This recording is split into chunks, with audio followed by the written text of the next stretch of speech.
मला असं वाटतं की आम्ही मित्रपक्ष आहोत, त्यामुळे ते मला येऊन भेटणं ही काही फार मोठी बातमी आहे असं मला वाटत नाही. राज्यात कुठलंही ऊर्जा संकट नाही. आपल्याला आवश्यक त्यापेक्षा जास्त ऊर्जा आज आपल्याकडे आहे. एखाद्या ठिकाणी कधीतरी ग्रीड फेलियर होतं, त्यामुळे काही काळाकरता काही तासांकरता संकट तयार होतं. बाकी राज्यात भरपूर वीज आहे. राजू शेट्टींनी आरोप केला आहे की महाराष्ट्राची अवस्था ड्रोन्समुळे उडता पंजाबसारखी झाली, उडता महाराष्ट्र झाला. तर तुम्ही काय उत्तर द्याल गृहमंत्री? असं आहे की आपल्याला आकडेच या ठिकाणी पाहायला मिळतात.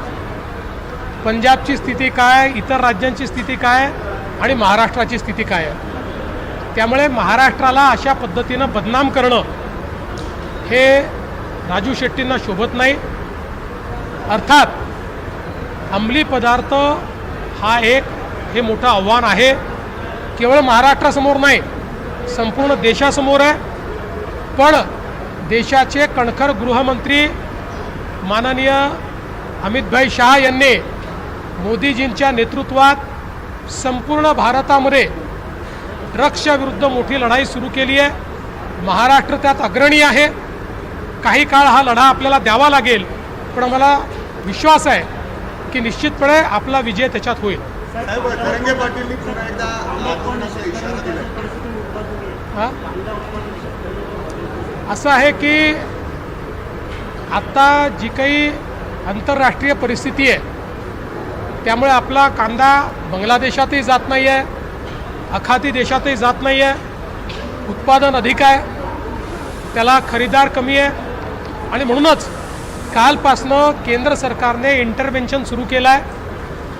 12.5 रुपयाच्या भावाने केंद्र सरकार कांदा खरेदी करताय, ती सुरू झालेली आहे. त्यामुळे काही ना काही दिलासा हा शेतकऱ्यांना निश्चित मिळेल.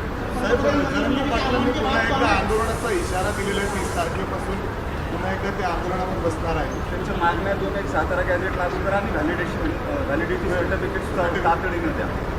असं आहे, सातत्याने मराठा समाजाकरता राज्य सरकारने अनेक गोष्टी केल्या आहेत. यामध्ये सारथीसारखी संस्था तयार करून आपले अनेक मराठा तरुण IAS, IPS, MPSC स्पर्धा परीक्षांमध्ये आज त्या ठिकाणी उत्तम यश संपादन करतायत. अण्णासाहेब पाटील आर्थिक विकास महामंडळातनं रेकॉर्ड इतके उद्योजक मराठा समाजातले आपण तयार केले आहेत. शिक्षणाचं क्षेत्र असो, सगळ्या स्कॉलरशिप आपल्या चाललेल्या आहेत. ज्यांना हॉस्टेलमध्ये जागा मिळत नाही त्यांच्याकरता निर्वाह भत्त्याची योजना आपण चालवतो. नवीन हॉस्टेल्स तयार करतो. कुठलीही योजना बंद नाही आहे. या ठिकाणी प्रमाणपत्र मागितलं आहे आणि खूप प्रमाणपत्र पेंडिंग आहेत अशी परिस्थिती नाही. जे प्रमाणपत्र मागितले जातात त्यातले जे त्या नियमात बसतात ते सगळे दिले जातात आणि पेंडन्सी कुठेही फारशी तुम्हाला त्या ठिकाणी पाहायला मिळत नाही. आता याची जी काही व्हॅलिडिटीची प्रोसेस आहे ही प्रोसेस सर्वोच्च न्यायालयाच्या निर्णयानुसार केली जाते. त्याची कमिटीही सर्वोच्च न्यायालयाने तयार केली आहे, त्याचे निकषही सर्वोच्च न्यायालयाने तयार केली आहे. त्या समितीला पूर्ण स्वायत्तता सर्वोच्च न्यायालयाने दिली आहे. ते काही राज्य सरकार त्याच्यामध्ये हस्तक्षेप करू शकत नाही. त्यामुळे त्या नियमानुसार कमिटी व्हॅलिडिटी देखील करते आहे.